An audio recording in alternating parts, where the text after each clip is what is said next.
नमस्कार दोस्तों, आज मैं बात करता हूं उत्तराखंड के एक रत्न की, उत्तराखंड की एक ऐसी विभूति की जो संपूर्ण भारतवर्ष के लिए एक कीर्तिमान रचकर सभी के सामने आए हैं। तो मैं बात कर रहा हूं दोस्तों अजीत डोभाल की। अजीत डोभाल का जन्म 1945 को पौड़ी गढ़वाल में हुआ था और उनकी पढ़ाई अजमेर मिलिट्री स्कूल में हुई। केरल के 1968 बैच के आईपीएस अफसर डोभाल अपनी नियुक्ति के 4 साल बाद 1972 में ही इंटेलिजेंस ब्यूरो से जुड़ गए थे।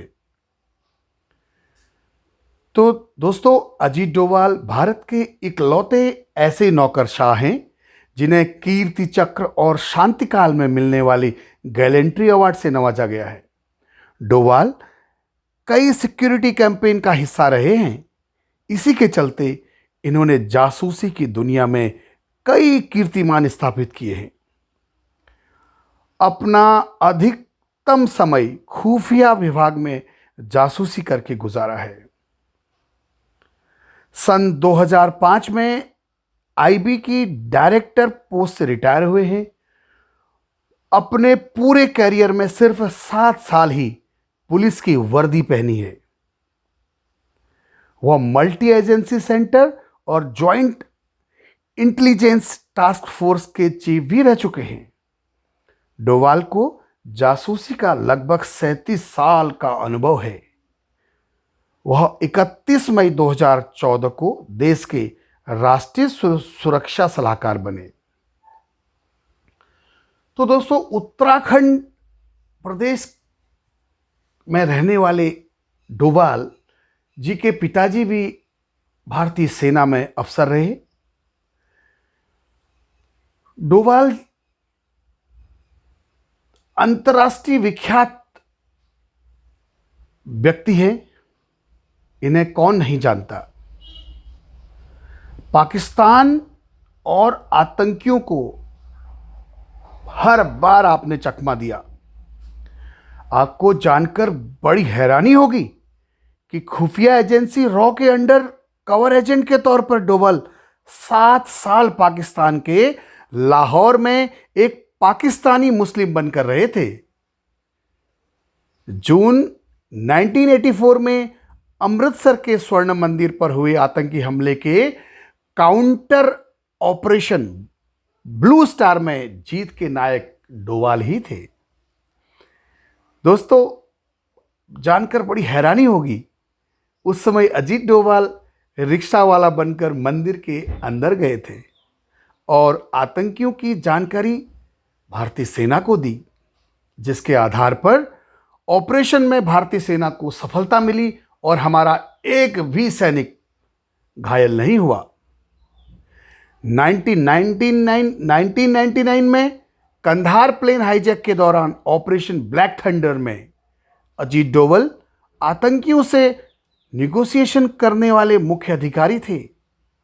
जम्मू कश्मीर में घुसपैठियों और शांति के पक्षधर लोगों के बीच काम करते हुए कई आतंकियों को आपने सरेंडर कराया। अपने 33 साल तक भारत सरकार में सेवा दी, जिसमें अधिकतम समय नॉर्थ ईस्ट, जम्मू कश्मीर और पंजाब में खुफिया जासूस रहे। 2015 में मणिपुर में आर्मी के काफिले पर हमले के बाद म्यांमार की सीमा में घुसकर उग्रवादियों के खात्मे के लिए सर्जिकल स्ट्राइक ऑपरेशन के हेड प्लानर भी अजीत डोभाल रहे। राष्ट्रीय रक्षा सलाहकार अजीत डोभाल जेम्स बॉन्ड से कम नहीं है दोस्तों। जेम्स बॉन्ड तो हमने मूवीज में देखा ऐसा कैरेक्टर, लेकिन अजीत डोभाल वास्तव में हमारे सामने एक ऐसा उदाहरण है जो खतरनाक कारनामों को अंजाम दे चुके हैं। जेम्स बॉन्ड के किस्से तो उनके सामने बहुत फीके हो जाते हैं। जहां भी गए उन्हें जो भी जिम्मेदारी भारत सरकार द्वारा दी गई, हमेशा उसका बखूबी निर्वहन किया।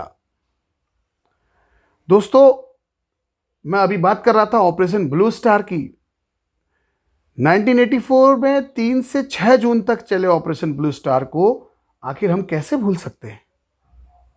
अमृतसर स्थित हरिमंदिर साहिब परिसर पर खालिस्तान समर्थक जनरैल सिंह भिंडरवाले और उनके समर्थकों ने कब्जा कर लिया था। इसको मुक्त कराने के लिए एक अभियान चलाया गया जिसे नाम दिया गया ऑपरेशन ब्लू स्टार।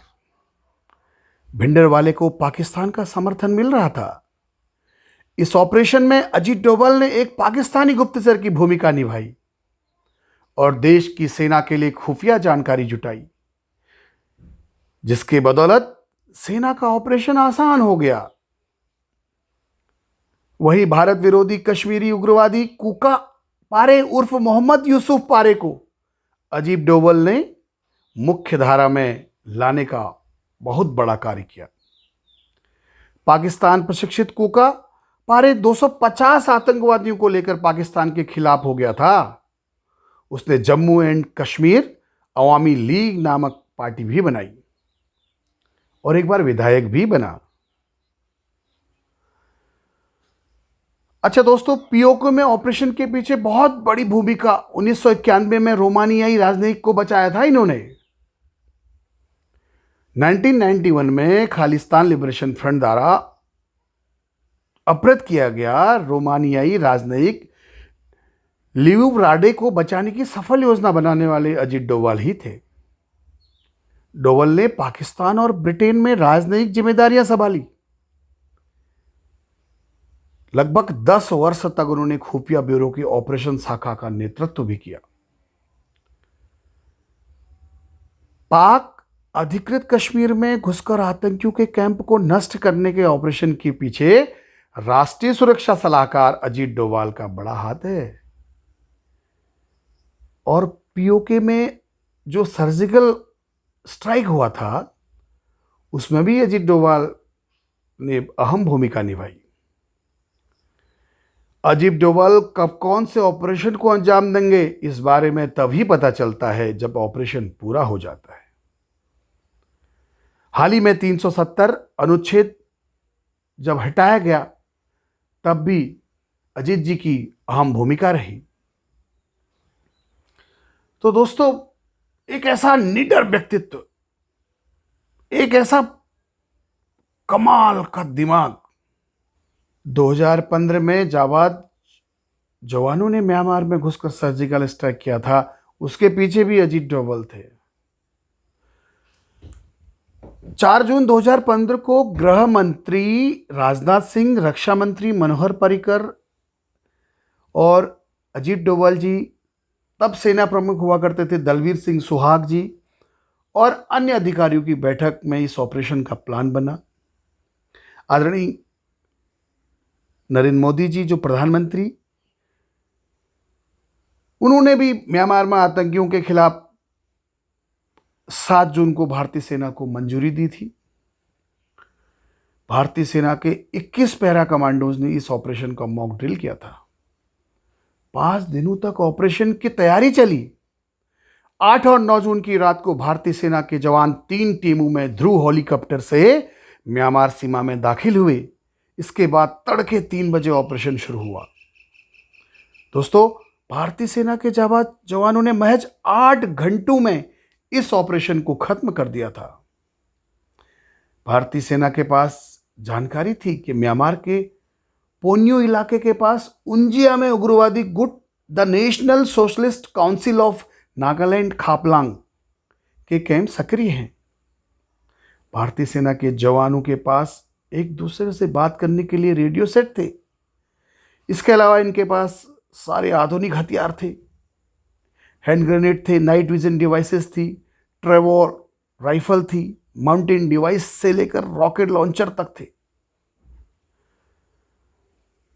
जब ऑपरेशन काफी हद तक पूरा हो गया तब भारत सरकार ने म्यांमार की सरकार को इसकी जानकारी दी थी।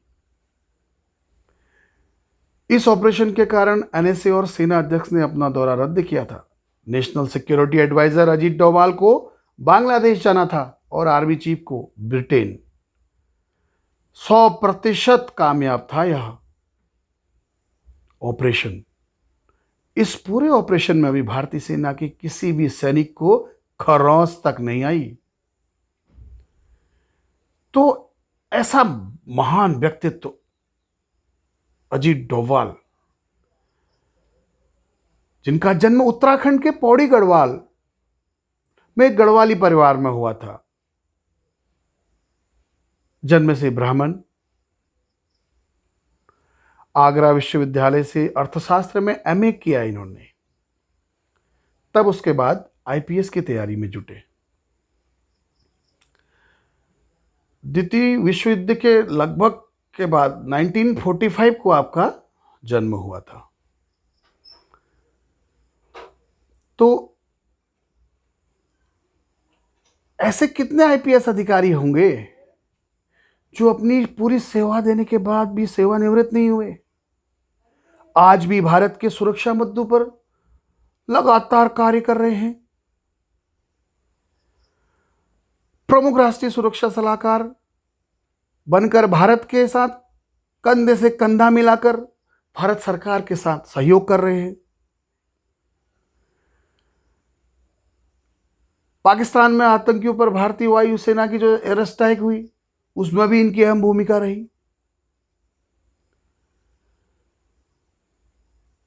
तो डोभाल जी के 2 बच्चे भी हैं। तो पत्नी का नाम इनकी अनु डोभाल है, एक बड़े बेटे शौर्य हैं और एक छोटे बेटे हैं। तो अजीत डोभाल अपने आप में ही एक योद्धा हैं दोस्तों। इसलिए मैं उनको प्रणाम करता हूं, मैं उनको सलाम करता हूं, जो कि 76 साल की उम्र में भी 24 घंटे चौकन्ने होकर भारत माता की सेवा में लीन हैं। अतः